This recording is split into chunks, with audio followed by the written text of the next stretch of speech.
galing San Beda, galing ng San Beda.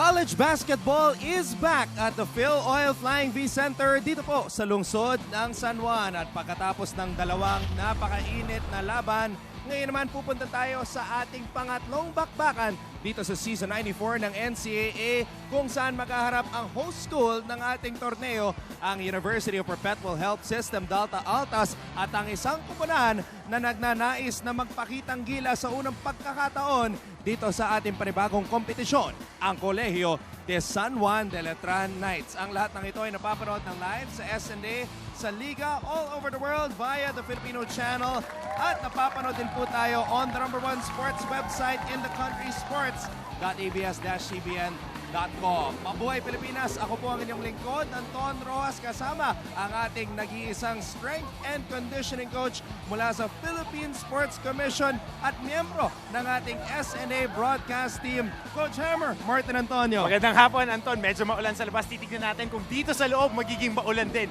with 3-point shooting and outside shots for both teams.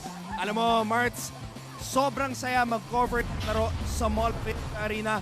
Napakasaya rin mag-cover ng laro sa JRU Gym at sa iba pang mga campuses dito sa NCAA, pero ibang feeling na mag-cover ng aksyon dito sa San Juan City. Tahanan nga natin itong Phil Oil Flying V Center. Ang ating tournament format, Anton, double round robin.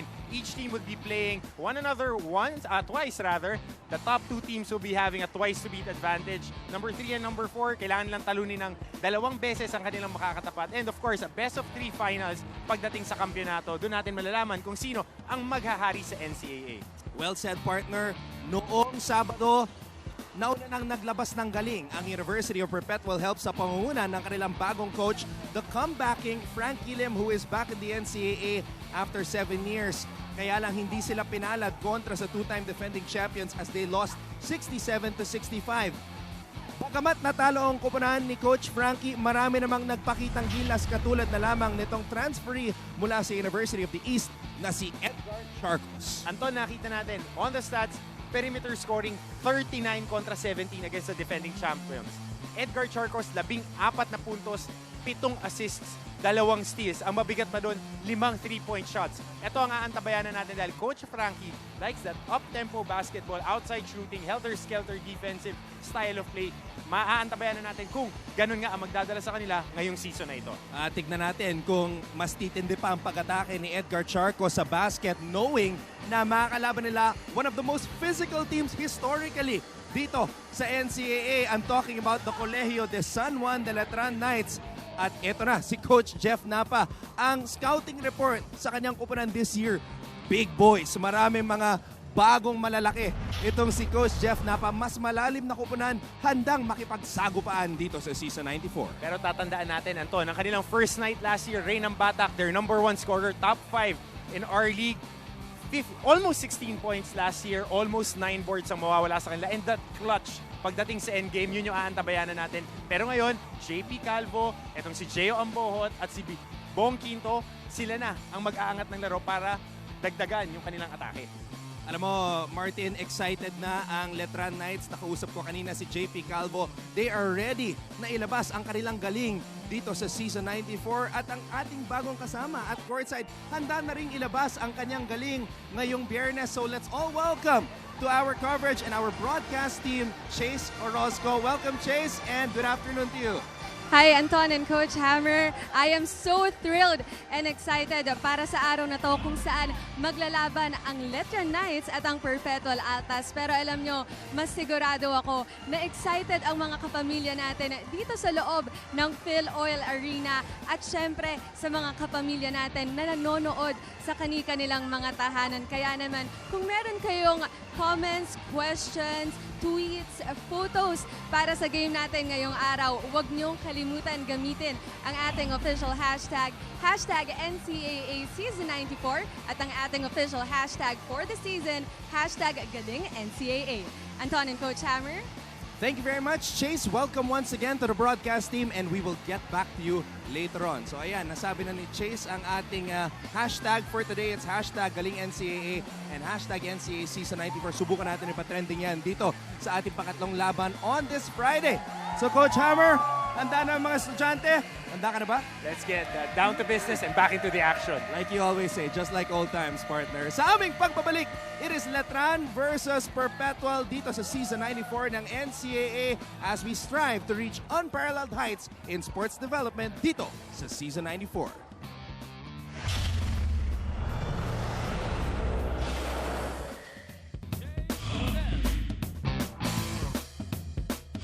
Edgar Charcos, point guard. Jello Razon, shooting guard. Eze Prince, center. Kim Aurin, shooting guard. AJ Coronel, shooting guard.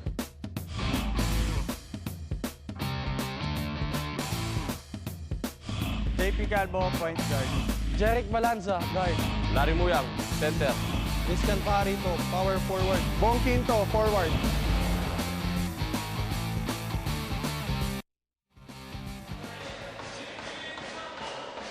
Forward number 10. College basketball is back inside the Phil Oil Flying V Center dito sa lungsod ng San Juan. At ito, ang pangalawang beses na ating mapapanood ng Perpetual Alta sa Season 94. It is the same starting five for Coach Frankie Lim except for Kim Aurin who came off the bench noong opening day. So, dahil sa kanilang pinakita sa kanilang unang laban kontra sa San Beda and because he was the leading scorer ng Altas nung Summer League, siya po ang mauuna dito sa laban na to kontra sa mga Letranista at may mga bagong reinforcements si Coach Jeff Nava. Katulad na lamang ng big boy sa gitna na si Larry Muyang who looks like he's in way better shape. He looks a lot leaner as compared to when we last saw him. Leaner talaga, Anton. And Christian Parito, transferee from the College of St. Peniel Blazers. Both of them combined, averaging almost 20 points a game and 16 boards ng kanilang summer league. So mabigat yun. And the hard-working Letran Knights are able to force a turnover sa kanilang unang defensive stand. Tapikan na po na mapupunta kay Jeric Balanza. Hinihingi ni JP Calvo ang bola for the first play for Season 94 para sa mga Letranista on offense. Bagong team captain, Bong Quinto. Lumusot, offensive foul. Nakita ng referee na sumabit or pinasabit si Bong Quinto. Ang tawag doon, hinawi yung defender. Pero etong si Bong Quinto ngayon would play exclusively on the wing. Yan ay magiging mas maganda sa kanyang pro prospects pag-angat niya towards pro draft. And ang laki rin ng in-improve ng outside shot nito ni Bong Quinto throughout the summer. Kim Aurin, binigay ang bola dito sa kapitan ng Altas na si AJ Coronel. Razon, he is their designated shooter, Coach Hammer. Dials it and books it off the bank. Itong si Jello Razon. Walang katubili. Talagang ipinukol yun coming off that pin down speed. Si Jello Razon coming off their high school basketball program. Not very tall, pero napakatapang na bata. At ang ganda nung sinabi mo, Anton, coming from their high school program, dyan magaling si Coach Frankie talaga eh. Yung keeping the top recruits in campus. Edgar Charcos, just the type of point guard that Coach Frankie likes. Oh, Napakatapang, no fear. definitely. Coronel, binalik kay Edgar Charcos. Charcos kumatake. That's the fearlessness that I was talking about. Shades of Anjo Karam ang laro ni Wow, you Edgar make that Charcos. comparison, Oh, exactly. Coach Hammer. Kasi Edgar Charcos is not the tallest guy. Lalo na ngayon uso na yung mga matatangkad na guards. Pero ito makikita mo doon sa atake niya, yung putting his shoulder in between the man and the ball. And parehas pa silang taga Iloilo, parehas na Ilonggo to. Edgar Charcos has a great outside shot. At makikita natin kung kaya rin ba niyang dalhin itong Altas papunta sa kampyonato. I would think though that Coach Hammer, pagdating sa slashing ability and driving, mas leaning towards that mentality itong si Edgar Charcos. Because Anjo was very smart. He would wait it out, step back, stop on a dime, shoot those jumpers. And you see Coach Frankie Lim wearing his plaid shirt. And then talaga yung ano dyan eh. He always has that lead guard to catalyze his offense. And Coach Jeff Napa, a nitty-gritty type of shooter. He is known as an outside shooter, but he was an even better defender when he was in college. And also a very accomplished young coach. Exactly. Especially with The junior pop-ups junior ranks. basketball program trying to translate that success dito sa collegiate level. Great matchup between the two coaches. Actually, Coach Frankie, a 4-time champion coach. Out of 5 years na siya nag-coach para sa San Beda. And now he's coaching against Letran on his second day back. Medyo treacherous route yung dinaanan ni Coach Frankie. Baptism by fire agad. Going against the defending champions, the San Beda Red Lions. And then now the Letran Knights, one of the early season favorites, preseason favorites rather, to take home this crown. Well, if there's one way to get back to being accustomed with the NCAA atmosphere, this is it. Ito na yung big boy na pinag-uusapan ko kanina, Larry Muyang. Lost a lot of weight, shed a lot of pounds, moving better. Itong si Larry Muyang, and we know that he has that great hands and kayang fuminish sa ilalim, and that mobility would really help him. You know, fun fact, Robert Bolick told me a couple of weeks ago that Larry Muyang and Daryl Pascual actually tried out with Robert in Perpetual when they were high school Exactly, players. parehas na galing Pampanga itong si Larry Muyang at si Daryl Pascual. Hindi sila, mukhang hindi sila nakuha doon. So, they moved on to different schools. Kita natin ngayon, one of the top-tier big men nung summer, itong si Larry Muyang. Not a lot of people know that about Robert actually, that he almost went to Perpetual. As we take a look at Edgar Charcos knocking down that triple. So si Razon at si Charcos meron nang na-shoot ng 3-pointers. At mabigat yung outside shooting nila na yan dahil noong nakaraang laro, yan talaga ang kanilang sinandigan nung kalaban nila ang San Beda Red Lions. Ito yung magandang pass back kay Edgar Charcos. Nung kalaban nilang San Beda, Anton, they took 22 3-pointers compared to 12 ng San Beda. Malayong discrepancy yun. That just means that Coach Frankie believes in the shooting ability ng kanyang mga manlalaro. Oh, definitely. He is all about that up-tempo, open-style offense na when you get the first available free shot, itira mo na. This is a great matchup right here. JP Calvo kontra Edgar Charcos. Parehong matapang na point guards. At saka ng batak na batak sa laro the whole summer. Itong si JP Calvo, naglaro to sa semi-pro league. At maganda ang ipinakita doon. Ngayon siya ang sasandigan na magtitimon dito sa kanilang koponan. Bong Quinto, bagong kapitan. The lead ninth para kay Coach Jeff Napa. Jeric Balanza, too strong. Eze comes up with the rebound. At ito ang inaantay nila na mag-step up talaga in the shoes of Reynam Batak. At continuing the tradition of strong wing guys. And of course, a player that I'm sure Altas fans really miss. Itong si Keith Pido, the #1 cheerleader as of the moment.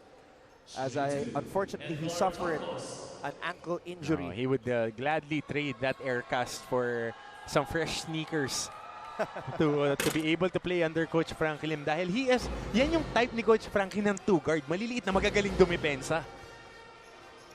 Coach Frankie Lim, 5 years with San Beda, 4 championships. That's about winning tradition, and nakita mo yung angas na meron yung Perpetual nung opening game. They didn't look afraid at all. And it looks like they've been training under the system of Coach Frankie for a long time already. Pero although Coach Frankie January just came lang in January. Ito, wala pa yung iba nilang recruit dyan. Si Luke Sese na nursing an injury din. Inaantay pang makabalik ni Coach Frankie dito. And it's not like this is an ESE-dominated team. Hindi talaga. Summer League pa lang si Aurin ang #1 sa Exactly. scoring. Samantala, Edgar Charcos, talk about confidence. 5 out of 12 nung nakaraang laro nila. 2 3-point shots, dialed it and booked it. Mula pa yata sa Ortigas Avenue yung pukol na yun. Meron pang kamay sa harapan niya. This guy, hindi to bagito. Sanay na ito sa collegiate basketball scene, having played 3 years for the University of the East. Ngayon naman, Jello Razon, in and out. That would have been huge para sa Perpetualites. Ito na mga Letranista, tinawagan ng foul sa ilalim. itong si AJ Coronel. Dito magkakaroon ng disadvantage itong opensa ni Coach Frankie. Ito yun, yung malayong tira, halos 2 dipa. Check that, 1 dipa't kalahati ang layo sa 3-point area. And Edgar Charcos, no nonsense scorer. Lamang sila dito na siya, Manton. Magbabalik po ang NCAA dito lang sa SNA. Welcome back mga kapamilya. Nanonood pa rin kayo dito sa SNA. We cannot sulk in and think about that loss. Ito ang naging reaksyon ni Coach Frankie Lim matapos ang una nilang laro kalaban ang defending champions na San Beda Red Lions. Dapat daw matuto ang Altas sa mga pagkakamali nila nung first game, katulad na lamang sa aspeto ng free throws, turnovers at point-blank shoots kung saan libreng-libre ang pag-shoot pero mintis ang bola. Sabi nga ni Coach Frankie Lim, cohesiveness with regards to their execution sa pamamagitan ng defense at offense ang baon nilang alas para sa araw na to kalaban ang Letran Knights. Back to you, Anton and Coach Hammer. Maraming salamat, Chase. And that's right. That's the type of mentality na kailangan mo. Huwag kang ma-discourage. Bagamat halos abot kamay na yung panalong yun para sa Altas. They were one fast break stop away. Yes. Ay, Robert Bolick, prinotektahan yung panalo na yun. Nakuha yung, nakastop pa sila nun eh. And going down, nakuha ni Robert Bolick yung steal. And Coach Frankie, sabi niya sa amin ni Andre nung papalabas siya, naka-floor na ako eh. Kasi yung makina ko 1.3 lang, kinapos sa dulo. Ang importante, hindi naubusan ng gasolina. Oo, exactly. Hindi naubusan ng Exactly. Pero gasolina. talagang lumalaban. Yun yung nagulat ang mga tao dahil hindi man lang binalahibo itong Perpetual Help Altas. And field goals, 3 na 3-point shots ang binitawan na ng University Perpetual Help. 3 out of 6 sila. 1 out of 7 naman itong Letran Knights. Ang takeaway ko sa komentong yon ni Coach Frankie, kaya makipag-racing, kaya makipag-karera ng kanyang sasakyan. Dulong-dulo na lang. Oo. Dulong. At ito si Coach Frankie, mahilig yan sa sasakyan ever since. JP Calvo making that free throw. Antabayanan natin dito. Nagpalasa na ng tao. Pinasok nila si Bon Batilier. Ito, isa sa mga inaantabayanan rin natin na rookies. At tignan mo, nag-uusap sila ni Edgar Charcos dahil magkasama yung dalawang yan sa University of the East. Tignan mo si Bonbon. At yung laro kasi ni Bonbon, bagay na bagay dito sa sistema ng Letran eh. Magaling dumipensa na wing guy at may outside shot pero fearless din umatake. They meet again. Edgar Charcos and Bonbon Batiller. Wow, well defense being shown by Bonbon as Aurin missing on that jump shot. Bola napunta dito kay Coronel. Pinagsak ang bola kay Eze.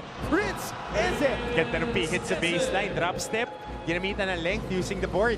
Making it off the window. Bongquito, cross-court pass. Balik ang bola dito kay JP Calvo.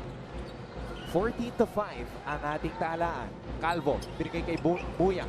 Buyang to Quinto. We know he can post up. He's a big boy. He's a banger. He's a scorer. Bongquito with the bucket. And I'll put something into that. He is a former juniors MVP. Bongquito, known scorer, can play that post, lalo na dyan sa elbow. Paborito niya nag-ooperate dyan. Nakita natin ng fade away pa baseline. Bread and butter niya yan when he was a freshman. And then ngayon, going towards his senior year, ito, makikita mo, dun sa elbow area talaga. Ang tawag ni Kobe Bryant dyan, kill box. So pagka napunta na dyan, karamihan ng mga wing guys, lalo na pag malalakas ang katawan at matatangkad, pag nakapunta sila dyan, pihado pupuntahan nila yung mismatch na post-up. And he was MVP while he was teammates with Ray ng Bata. Mabigat yun. Charcos! Floater! Edgar Charcos, walang takot. Tinira ng sentro ng Letran. Right on top of Gio Ambohot. Bongquito na naman! Bongquito count the basket plus the foul. Nakikita mo yung comfort level ni Bongquito when he runs the break. Ito, makikita muna natin yung magandang atake ni Edgar Charcos on that primary break. Catching Gio Ambohot off guard. And Bongquito running the break properly, but he tends to drift into the paint. Kaya siya nakakakuha ng maraming puntos inside. At sa puntong ito, may tinawag na timeout with 3 minutes and 22 seconds remaining. Mukhang inadvertent buzzer yata yun. Oo nga, pati yung mga players, akala may tinawag na timeout, pumunta sila sa bench. Napindot lang. At ngayon, yung mga officials, sinasabihan ng mga players na bumalik sa loob ng court. Pero si Assistant Coach Leo Pujante still drawing up a play, taking advantage of this technical malfunction. Ayan yung mga veteranong coach eh. Pagka may pagkakataon kang makakuha ng extra time to send your instructions, you maximize it eh. Kaya naman nananalo ng kampyonato yan. Multi-title juniors coach, itong si Coach Leo Pujante. Kasama sa staff ngayon ni Coach Jeff Napa sa Letran. And they were together when Coach Jeff was winning all those championships sa NU with the Bullpups. And he was also with Coach Ato Badolato's famed high school program. Famed and feared. I know that for a fact. Edgar Charcos, ninabas ang bola. Coronel. Aurin. Umatake kontra kay Malagasay. Razon, umapak sa sideline. Medyo naubusan ng espasyo dun sa sideline, sa low wing. Etong si Razon of that skip pass. Napinalitan muna si Charcos. Pinasok si Cuevas. Mas maraming puntos ang naipasok ni Charcos kumpara sa buong Letran squad. Kaya itong si Bonbon Batelier, ang dami na agad sinabi kay Charcos. Pagpasok pa lang ni Bonbon. Nakadikit na eh. Calvo, nakalusot sa dependa. Puntos. Yun yung in-improve ni JP Calvo eh. Before, pagka nakakakuha siya ng ball screen, Anton, pag nakapunta siya sa paint, ito, nakikita mo, hindi na niya binabubble yung pag-turn niya ng corner. Pagkakuha niya doon, downhill attack agad, and he takes the harm and the bucket. Timeout, Coach Jeff Napa. Magbabalik po ang NCAA Season 94 dito lang sa SNA. In essence, he is a prince that wants to be a king. But in terms of a basketball moniker, he wants to be known as the Collector. Prince Eze, 13 points, 11 rebounds, 4 blocks, starting the season with a double-double. The only thing that he should be collecting would be championships. Yan dapat ang iniisip nito ni Prince Eze. 13, 11, and 4. Brilliance across the board. But the W escaped. So ngayon, titignan natin kung tatrabahuhin ito ni Prince Eze. A workhorse underneath para dito kay Coach Frankie Limen, the Perpetual Habatas. Prince Eze, MVP candidate nung nakaraang season. And we can say that with the stats that he puts up, he is also an MVP candidate this season. Even with the Coach Frankie Lim system, Prince Eze is able to get his double-double numbers. At nagkakaroon ng konting banggaan sa ilalim. Actually, hindi konting banggaan, matinding banggaan. Kaya pumito ang ating referee, Letran versus Perpetual. Grabe, gandang laban. Hirit ni King Ace. Ibaba muna ang reviewers for the boards to support the Letran Knights. Arriba, sigaw ni AJ. At good luck sa boards na paparating. Once a night, always a night. Let's go! Letran Knights, Arriba Letran, Dugong Arriba. Sabi ni Brian Balagbis. Si Hershey naman, Friday the 13th is gonna be a lucky day for the Knights. Good luck. Tignan natin.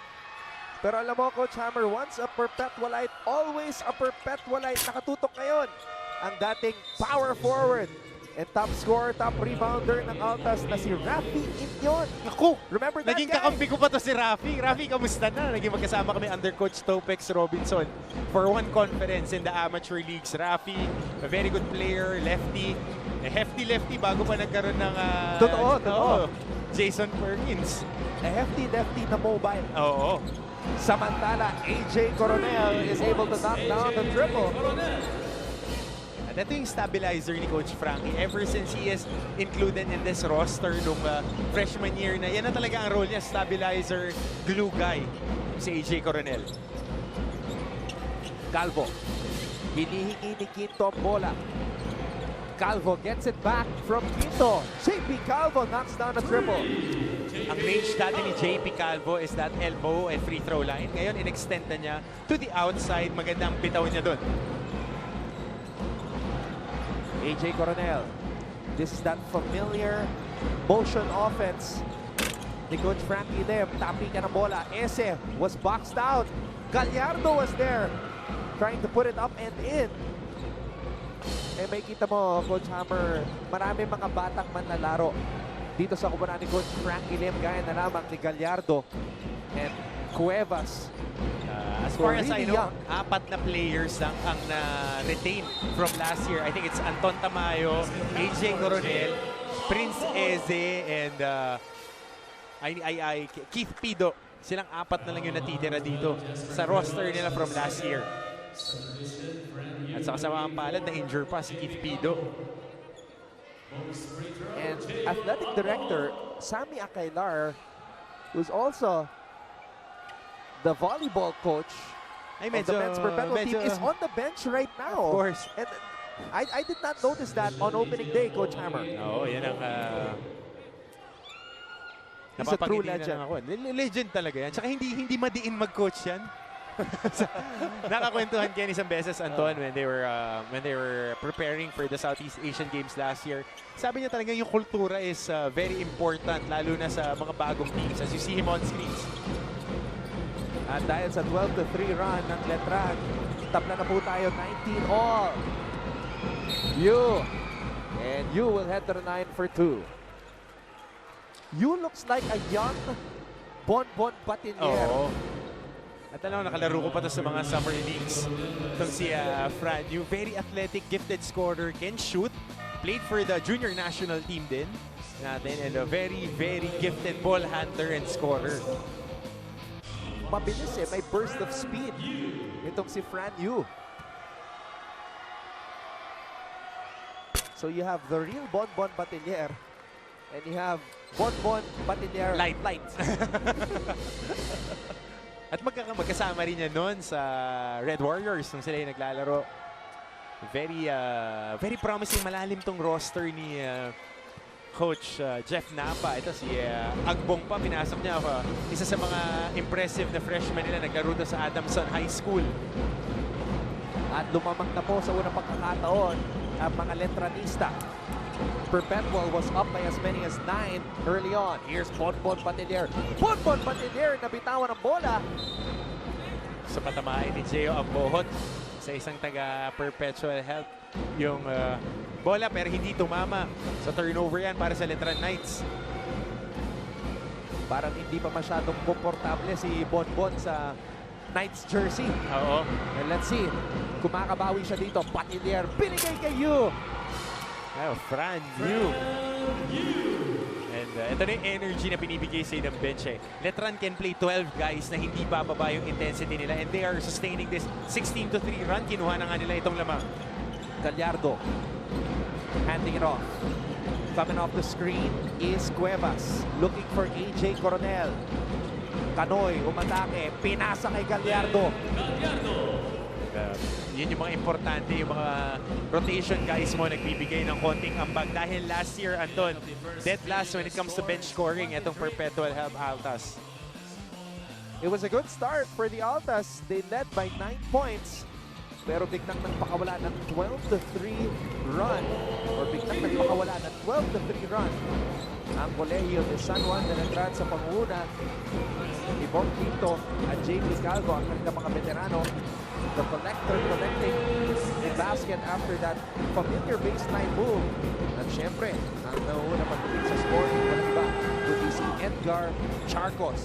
And here's a familiar friend, Bonbon Batinier, now in the NCAA, driving and dishing, setting up his teammates. Ang Bohot nakapuntos sa ilalim just like he normally does. Letran, 23, Perpetual, 21. This is Season 94 of the NCAA.